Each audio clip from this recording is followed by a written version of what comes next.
लंबे राजनीतिक जीवन को अगर 4 पंक्तियों में परिभाषित करें तो केवल इतना ही कहना उचित होगा कि प्रलोभन थे मगर मन के नियम संयम नहीं टूटे। चौथी पंक्ति पर आपकी तालियां श्रवण जी चौधरी को उत्साह प्रदान करेगी कि प्रलोभन थे मगर मन के नियम संयम नहीं टूटे, उमड़ती आस्थाओं के ये दीप सुंदरतम नहीं टूटे, और पागल अंधेरों की जरा सी एक थपकी पर विवश सूर्य भी डूबा, वहां पर ये नहीं डूबे जहां वहां पर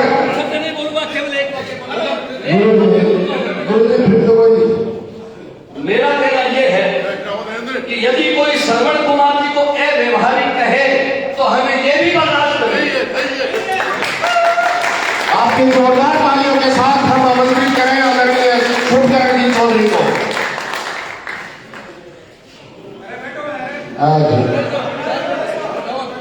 इस ऐतिहासिक कार्यालय समारोह में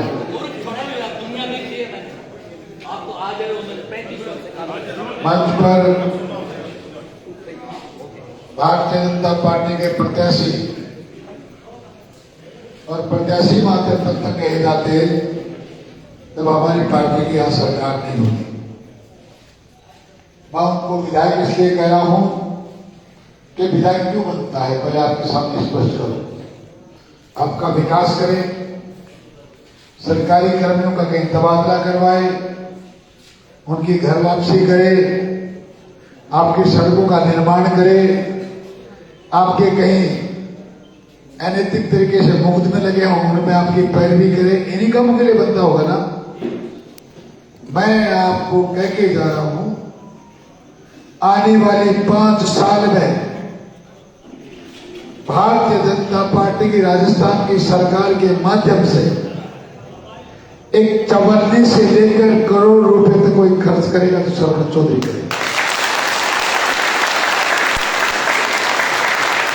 प्रशासन चुस्त और दुरुस्त जो भी रखना है वो श्रवण चौधरी रखेगा, क्योंकि मैं इसलिए कह सकता हूं कि इस हार में मैं भी उनका साथी हूं।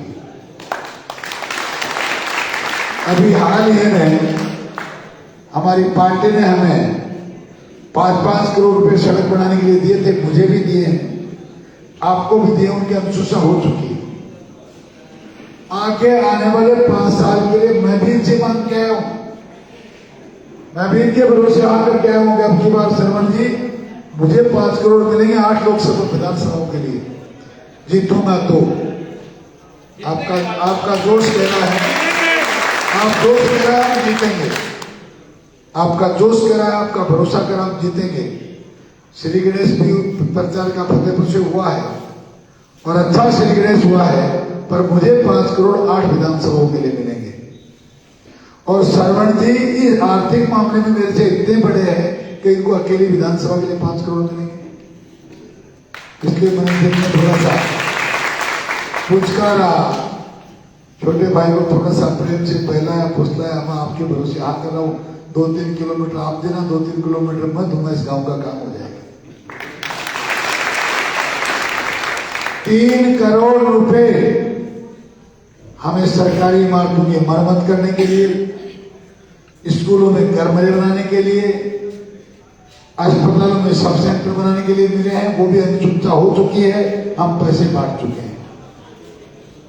जितने समय में संभव था और जो पार्टी ने हमें अलाउ किया वो हमारे लोग जो बाहर थे उनकी तबादले भी हो चुके हैं। किसी ने डिस्टर्ब तो नहीं किया, आप ही के कहने से हुआ, तो फिर बताइए किस बात की हार है। विधानसभा में आपकी आवाज नहीं बन सके क्योंकि अच्छे वक्ता थे, वो तो मैं भी नहीं बना। ये कार्यकर्ताओं की पार्टी है। 2004 में आपका प्रत्याशी कोई और था, 19 को कोई और था, 24 को कोई और है। अगर मैं काम नहीं करूंगा या आपके मंसूबे खराब नहीं उतरूंगा तो लिख लो 2029 में कोई और ही होगा। ये वो पार्टी है जो अनुशासित रहते हुए, विचारधाराओं के बंधन में बंधते हुए और देश की अस्मिता के साथ लगातार मान सम्मान का जिम्मा लेते हुए काम करता है, उस कार्यकर्ता को स्पीकर की तरह 3-3 बार रिपीट भी करते हैं। आज का मंजर जो मैंने देखा है, विधायक महोदय की कार्यशैली जो मैंने देखी है, किसी को बुरा लगता है तो लगे, किसी को अच्छा लगता है तो लगे, उसे देखकर मैं कह सकता हूं कि जिस घोड़े पे आपने दाम लगाया है वो बहुत लंबी रेस का है। 4 महीने में 50,000 लोगों के नाम जानना, गांव के रास्ते जानना, आत्मीयता से लोगों के साथ व्यवहार करना, एक सही नेता की जो पहचान होती है वो आपके नेता में बखूबी है।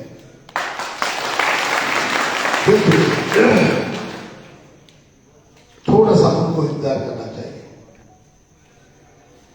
सरवण जी, मात्र 400 से आ रहा हूं, राजस्थान का सबसे निर्भागी आदमी हूं 200 में, ये सबसे कम वोटों से हारा।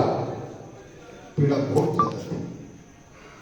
आप तो 4 महीने पहले आए थे, मैं 5 साल से लगातार एक कार्यकर्ता के कदमों में बैठकर काम कर रहा था, उनकी लड़ाइयां लड़ रहा था, लेकिन ये किस्मत भी कोई चीज होती है। एक विद्वान ने लिखा, luck is work there is no full stop. पर किस्मत सारी हम सनातनी लोग हैं, हम ग्रहों को मानते हैं, हम खगोल को मानते हैं, हम भूगोल को मानते हैं। उस दिन स्टार काम नहीं कर रहे थे, आज कर रहे हैं। इसके आपके भाई के रूप, बड़े भाई के रूप में भी काम करूंगा और एक सांसद के रूप में भी काम करूंगा। पर ये बीजेपी है, पार्टी का ज्यादा बनता, पर बदन लाल जी की टिकट कहीं और की फाइनल हो चुकी थी, वहां सफलता आसान नहीं थी, बहुत ज्यादा चिंतित वो थे। किस्मत से सौते ही चर्चा किसी और की थी, लेकिन मुख्यमंत्री महोदय की बदल गई, जीत गए। कोई सोच नहीं रहा था, जब तक वो पर्ची जेब से निकली नहीं तब तक भगवान के सिवा किसी को भी ये किस्मत का ताला कब खुल जाए। आप चेयरमैन बन जाए किसी आयोग के, कैबिनेट के मंत्री बन जाए, कोई बहुत बड़ी बात नहीं कह रहा हूं, बड़ी बात नहीं कह रहा हूं मैं। जैसे जैसे हमारे यहाँ फिर अब हमारी पार्टी ने तय किया है, राज्यसभा भी अब राजस्थान का आदमी जाएगा, दूसरे प्रांत का नहीं जाएगा। हम कार्यकर्ता हैं और कार्यकर्ताओं की पहचान अगर कहीं होती है तो भारतीय जनता पार्टी होती है। इस बात को आपको भी मानना पड़ेगा, मुझे भी मानना है। सफलता असफलता एक सिक्के के 2 पहलू हैं। मैं भी हारा, आप भी हारे, मैं तो इतना भरोसा दिला सकता हूं सारे कार्यकर्ताओं को, मैं जीतकर उस संसद में जाऊंगा। तो मैंने आज मुहूर्त किया है, मुहूर्त के दूसरे दिन आता तो हो सकता है मैं जो शब्द अभी बोलने वाला हूं या कुछ देने वाला हूं वो किसी और को दिया था तो या तो मैं झूठ बोलता या आपके साथ गद्दारी करता या फिर वहां से कुछ बचा के लिया था तो आपको दे जाता। पर आज क्योंकि मेरे मुहूर्त का पहला दिन है, आपको 5 साल लगातार इस क्षेत्र के विधायक से ज्यादा मानता हुआ एक सांसद का आधा अंग मानूंगा। इस बात का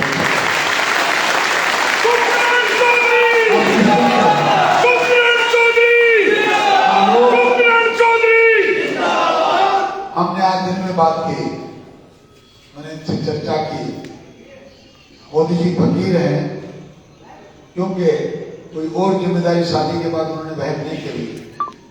मैं फकीर हूं उनसे छोटा, क्योंकि मैंने शादी भी की, मेरे बच्चे भी हैं, पर 40 साल से मेरी ना पत्नी है, नहीं 17 साल से 2006 में चली गई, और 40 साल से न माता है न पिता है। मैं ऐसे गरीब किसान की झोपड़ी में पैदा हुआ हूं। मैं तो जब आप उनके के सोचता हूं कि मुझे हिंदुस्तान की पार्लियामेंट की टिकट मिल गई, मैं सांसद बनूंगा, किस्मत का कोई भरोसा नहीं मित्रों, और भारतीय जनता पार्टी का कोई भरोसा नहीं, वो कब फर्श से अर्श में पहुंचा। मैंने अपना जब राजनीतिक जीवन शुरू किया, पहली बार में भारतीय जनता पार्टी की टिकट मुझे ऐसे हालात में मिली, नवलगढ़ में, मैं नवलगढ़ का पैदा हुआ हूं। नवलगढ़ में 2 बार पंचायत समिति का सदस्य बना, वहां की मंडी का चेयरमैन बना, वहीं से झुंझुनू जिले की भूमि विकास बैंक का चेयरमैन बना। उसके बाद में उदयपुर गया। वो मेरी कर्म स्थिति है। आज कर्म स्थिति किसी की कोई भी हो सकती है। आज भी 5 साल के लिए फतेहपुर मेरी कर्म स्थिति रहेगी, पर जनता कब आशीर्वाद देती है कुछ पता नहीं चलता। 27 वार्ड है नवलगढ़ में, 26 बट गए। 27वें वार्ड का वार्ड नंबर 21 ग्राम पंचायत बुगाला की टिकट भारतीय जनता पार्टी का कोई कार्यकर्ता लेने को तैयार नहीं। मैं भी गया मीटिंग में, माननीय सुंदरलाल जी उस टाइम शायद मंत्री हुआ करते थे। मैंने कहा साहब मैं भारतीय जनता पार्टी का सिपाही बनना चाहता हूँ, पंचायत समिति का चुनाव लड़ना चाहता हूँ। तो सुंदरलाल जी बड़ा बेबाक बोलते थे, बोले अरे एक चूती भैया भूगाला की बढ़िया दिन जाके खुले जाए।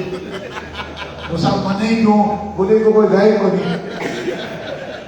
मैं पूछो भाई गाय गए को नहीं? उससे पहले संतोष सिंह चुनाव लड़ चुके थे। उन्होंने कहा मैं पार्लियामेंट लड़ने गई थी, 7,000 वोट में मेरे को 250 मिले, इसलिए कोई नहीं लेना चाहता। मैं आपके चैलेंज को बड़ा स्वीकार करता हूँ और सम्मान करता हूँ उस बात का। आपको वो दिल पे लेनी चाहिए बात को। मैंने कहा मेरे को दे दो। उस टाइम आप यकीन नहीं कर सकते, मैं जिस कंपनी में का डायरेक्टर था उसका टर्नओवर था साल का 7,000 करोड़ रुपए। मैंने उस कंपनी को छोड़ा, बच्चे उस टाइम बड़े नहीं थे, उस काम को पकड़ा। आप यकीन करेंगे, आप तो करें समय कम है, मुझे मात्र 13 दिन मिले थे और 13 दिन के बाद आचार संहिता लगने से पहले जैसे आप लोग बैठे हैं, मैंने गांव के लोगों की चौपाल बुलाई। मैंने कहा आओ, मेरे सामने चुनाव लड़ने वाला उस वक्त का बुगाला ग्राम पंचायत का सरपंच था माननीय शरण कुमार जी, जो आपके पार्लियामेंट का चुनाव भी लड़ चुके, उनका समधी था रियल। और दूसरा व्यक्ति विद्याधर बुगालिया, जिसकी फैक्ट्रियां चलती हैं बंबई तक, उस गांव के रहने वाले मेरे सामने चुनाव लड़ रहे थे। आप बताओ, गांव का व्यक्ति वर्तमान में सरपंच, कहां से मैं चुनाव जीतूं? लोगों ने कहा बात बढ़ेगी नहीं। कोई बात नहीं, 10 दिन खेल लिए, गांव के लोगों से पीछे कर लिया। मेरा एक कहना तो मानो। बोला बोलो। मैंने कहा शाम को 5 बजे मीटिंग करते हैं, 50% गांव की महिलाएं आनी चाहिए और पुरुष जितनी संख्या में आ जाए ठीक है। ऐसा हुआ, एक भगवान के मंदिर में ऐसा हुआ, 50% महिलाएं आई, पुरुष भी अच्छी संख्या में आए। और वहां बैठने के बाद मैंने गांव के लोगों से कहा, मैं क्यों चुनाव, गांव के लोगों ने कहा चुनाव नहीं लड़ सकते। क्यों? क्योंकि आप बाहर गांव के हो। मैंने कहा भाई वाकई बात सही है, मैं सुदूर नवलगढ़ के दूसरे कोने का रहने वाला हूँ, बुगाला दूसरे कोने में है। मैं शाम को यहाँ से जा रहा हूँ, कम से कम एक बार वो लोग जो मेरे सामने चुनाव लड़ रहे हैं उनके दर्शन तो करा दो। एक बार उनसे राम राम कर लूंगा, फिर शाम को चला जाऊंगा, उनकी जीत हो जाएगी और मुझे वोट डालना मत। गांव के लोग 1 घंटे तक घूमते रहे, वो नहीं आए।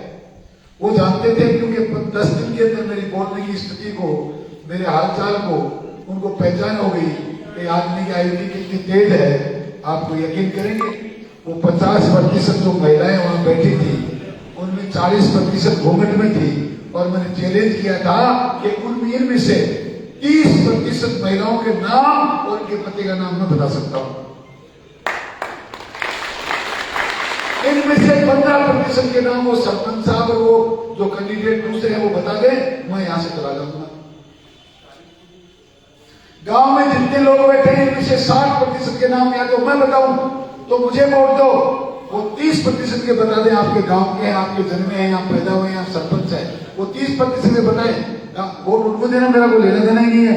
नहीं आए 1 घंटे तक, इसलिए नहीं आए कि वो गांव के लोगों को जानते नहीं। मुझसे गांव के लोगों ने नाम नहीं पूछा। गांव ने तय किया, ठाकुर जी महाराज की कसम खा के कहते हैं बुगाला गांव सुरगढ़ चौधरी को वोट देगा। मैं राजस्थान में पहला व्यक्ति हूं जो 7,000 में से 2,587 वोट के डिफरेंस से जीता।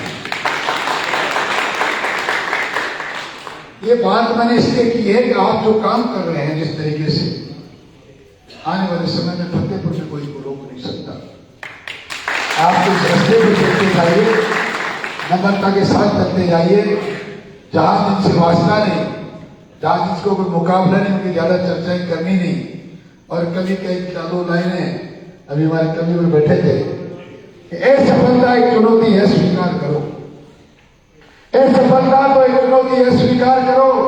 कहा रह गई कवि, देखो सोचो सुधार करो, जब तक ना मिल जाए सफलता नींद चैन को त्यागो तुम, संघर्ष का मैदान छोड़कर भागो तुम, कुछ किए बिना तो जय जयकार नहीं होती, कोशिश करने वालों ने कभी हार। 2018 में हारे 4000 से, 23 में हारे 400 से। अब जीतोगे 4 लाख से। जनता का दामन छोड़ने वाला नहीं, क्योंकि काम कोई दूसरा बचा नहीं ना। इन्होंने भी कहा, बच्चों ने निकाल दिया यार, कह रहे हम अपने आप कोचिंग संभालेंगे, जनता की सेवा करो। मैंने कहा मेरे को तो आपसे पहले निकाल दिया। हाँ, जब मांगता हूं उनको लगता है कि जनता से भीख मांगेगा, उससे पहले खर्चा पानी का पैसा दे देते हैं। ड्राइवर की तनख्वाह दे देते हैं, गाड़ी दे रखी है। जिस शहर में रहना चाहूँ वहां उन्होंने घर दे रखा है। मैं नवगढ़ चाहूँ तो उन्होंने घर दे रखा है, नौकर दे रखा है। मैं झुंझुनू रहूं तो दे रखा है, मैं उदयपुरानी रहूं तो दे रखा है, मैं जयपुर जाऊं तो दे रखा है। ये उनकी मेहरबानी है। ईश्वर ने ऐसी औलाद दी कि इतनी उनकी कृपा दृष्टि है, बाकी सब कुछ जनता का खेल है। मेरे बहुत अजीब मित्र जो फतेहपुर में सबसे पहले मुझे जानते हैं, वो खानू खादी सामने बैठे हैं। ये मेरे बचपन के दोस्त हैं, जब मैं पढ़ता था इनकी बसें चलती थी, हम लोग नवगढ़ विद्यालय में पढ़ते थे, तब के मित्र। इन्होंने मेरा घर भी देखा है, इन्होंने मेरी गरीबी भी देखी है, पर इन्होंने हमारा जज्बा भी देखा है। हम यारों के यार हैं और अपनों के लिए जी जान कहीं लुटानी पड़े परवाह नहीं करते। आप निश्चिंत रहें, दिन में आज एक ही पुराना सुनने को मिला, झुंझुनू वाले आते हैं, वोट लेके चले जाते हैं, लौट के आते नहीं। मैंने कहा चिंता मत करो, आपकी हालत ये करूंगा कि आप कहोगे इनकी समझ आता ही नहीं। क्या काम है दिल्ली में आपकी आवाज बुलंद करने के लिए? वहां आपकी आवाज उठाओ, उसके बाद झुंझुनू रहना क्या जरूरी है? फतेहपुर जाओ, महीने में 10 दिन रह जाओ। आप निश्चिंत रहें, भारतीय जनता पार्टी के कमल के फूल को स्थायी रूप से खिलाने के लिए फतेहपुर में जो करना पड़ेगा करेंगे। साथियों की भावना के अनुसार काम करेंगे। एक एक गांव, एक एक ढाणी में जितना विकास हमसे बन पाएगा वो विकास करेंगे। इस जनता को बहुत ज्यादा विकास चाहिए भी नहीं। 13 से 18 में मैंने उदयपुर का वो विकास किया। 200 साथी थे मेरे विधानसभा में, मेरे जैसे सड़कों का दान कोई बिछा नहीं पाया, मेरे जैसा विकास कोई कर नहीं पाया, फिर भी चुनाव हार गए ना। एक चुनाव समीकरण का है और वोट विकास का नहीं मिलता, वोट तो आंट को मिला है। उड़ सके क्या की आंट लाग रही है, जुड़ेंगे। फिर हम एक अनुशासित पार्टी के सिपाही हैं। श्रवण जी ने कोई गलत नहीं कहा। जब पार्टी एक है, जब ध्येय एक है, जब मोदी जी को प्रधानमंत्री बनाना है, सुखकर चौधरी को सांसद बनाना है, तो नौकरी खोलने का मतलब क्या है? आप जब एक साथ बैठ ही नहीं सकते, मैं जब आपको संभाल नहीं सकता, आपको निवेदन करूं। जान मुझे अच्छी तरह जानते हैं, इनका एक मित्र है रामनिवास सैनी, कांग्रेस का चेयरमैन है उदयपुर वाले में। कांग्रेस के तो नहीं है, उन दिनों वहां एक महामना है। आजकल तो वो कौन सी शिवसेना के हैं, कभी बसपा के हुआ करते थे, कभी कांग्रेस के हुआ करते थे।